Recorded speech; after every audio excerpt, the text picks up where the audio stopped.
I was actually investing in businesses back in the late 90s. And this was a business concept that was presented to me. And what I was attracted to was I think that Broadway is probably the last bastion of untapped talent. I mean, enormous talent. And sure, millions and millions of people want to watch movies, but also millions of people want to go to shows and want to see shows. Now, going to a show is different than recording it, but when high definition came in and was useful in that environment, it really changed the whole texture of being able to record a show from a stage on a stage show. And I thought that there would be a market for people who couldn't get to Broadway. You know, not everybody lives in New York or close enough to come in by automobile or train or whatever it is. It's an expensive thing. People that are Broadway fans that live in, you know, Albuquerque have to fly in, take hotels, and it's an expensive venture, and it's great for people that can afford it. A lot of people would like to see Broadway shows. You know, they don't have either the finances or the proximity to Broadway to be able to go. So they'd like to see that. And so I thought it would be a great opportunity to really broaden exposure.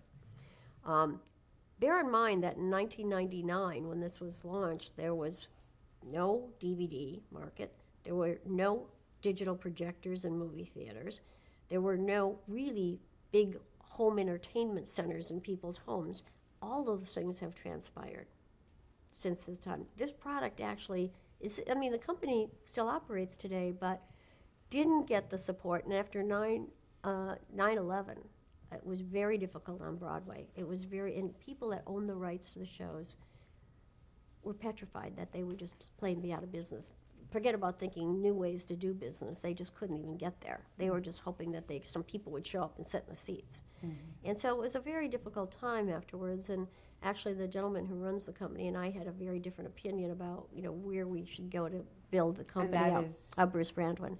And so, you know, it's still there. I actually think that there's a real opportunity. And you can see by the success of taking shows like Chicago, went to film, and it was rewritten for film. But that had a very big positive effect on the number of people who went to Broadway to see the show Chicago after the film was released.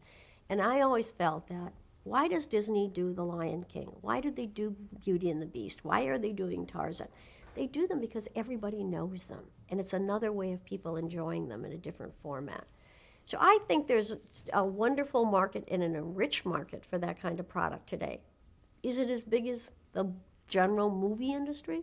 No, but it's not as big as the game industry either, and that's bigger than the movie industry. You know, yes, there's a big number of people, millions, tens of millions of people, I think, that enjoy the shows, and plenty of people who would like to see them in their home.